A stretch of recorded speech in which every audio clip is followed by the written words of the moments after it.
Mr. Zuckerberg, does Facebook consider itself a neutral public forum? Senator, we consider ourselves to be a platform for all ideas. Let me ask the question again. Does Facebook consider itself to be a neutral public forum? And representatives of your company have given conflicting answers on this. Are you a First Amendment speaker expressing your views, or are you a neutral public forum allowing everyone to speak? Senator, here's how we think about this. I don't believe that there is certain content that clearly we do not allow, right? Hate speech, terrorist content, nudity, anything that makes people feel unsafe in the community. From that perspective, that's why we generally try to refer to what we do as a platform for all ideas. Let me try, just because the time is constrained. It's just a simple question. The predicate for Section 230 immunity under the CDA is that you are a neutral public forum.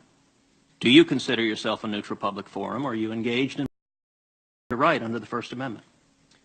Well, Senator, our goal is certainly not to engage in political speech. I'm not that familiar with the specific legal language of the law that you speak to, so I would need to follow up with you on that. I'm just trying to lay out how broadly I think about this. Well, Mr. Zuckerberg, I will say there are a great many Americans who I think are deeply concerned that Facebook and other tech companies are engaged in a pervasive pattern of bias and political censorship. There have been numerous instances with Facebook. In May of 2016, Gizmodo reported that Facebook had purposely and routinely suppressed conservative stories from trending news, including stories about CPAC, including stories about Mitt Romney, including stories about the Lois Lerner IRS scandal, including stories about Glenn Beck.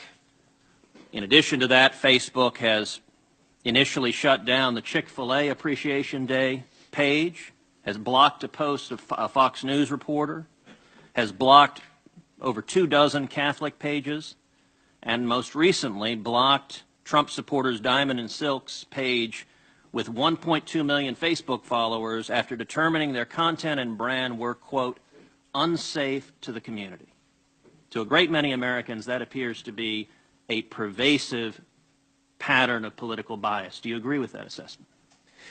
Senator, let me say a few things about this. First, I understand where that concern is coming from because Facebook and the tech industry are located in Silicon Valley, which is an extremely left-leaning place. And this is actually a concern that I have and that I try to root out in the company, is making sure that we don't have any bias in the work that we do. And I think it is a fair concern that that people would at least wonder about. Let me ask this question. Are you aware of any ad or page that has been taken down from Planned Parenthood? Senator, I'm not, but let me just... How about MoveOn.org? Sorry? How about MoveOn.org? I'm not specifically aware of those. How about any Democratic candidate for office? I'm not specifically aware. I mean, I'm not sure. In your testimony, you say that you have 15,000 to 20,000 people working on security and content review. Do you know the political orientation of those 15,000 to 20,000 people engaged in content review? No, Senator. We do not generally ask people about their political orientation when they're joining the company. So as CEO, have you ever made hiring or firing decisions based on political positions or what candidates they supported? No. Why was Palmer Luckey fired? That is a specific personnel matter that seems like it would be inappropriate to speak to here. You just made a specific representation that you didn't make decisions based on political views. Well, is that accurate? I can commit that it was not because of a political view. Do you know of those 15,000 to 20,000 people engaged in content review, how many, if any, have ever supported financially a Republican candidate for office? Senator, I do not know that. Your testimony says it is not enough that we just connect people. We have to make sure those connections are positive. It says we have to make sure people aren't using their voice to hurt people or spread misinformation. We have a responsibility not just to build tools, to make sure those tools are used for good. Mr. Zuckerberg, do you feel it's your responsibility to assess users whether they are good and positive connections or ones that those 15,000 to 20,000 people deem unacceptable or deplorable? Senator, you're asking about me personally? Facebook.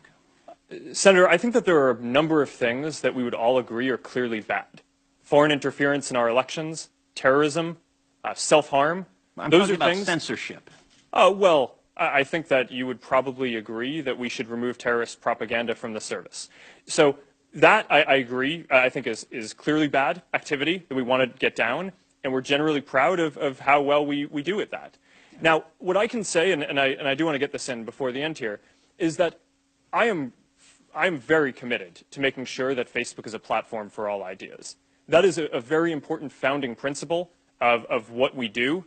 We're proud of the discourse and the different ideas that people can share on the service. And that is something that, as long as I'm running the company, I'm going to be committed to making sure is the case. Thank you. Thank you, Senator Cruz.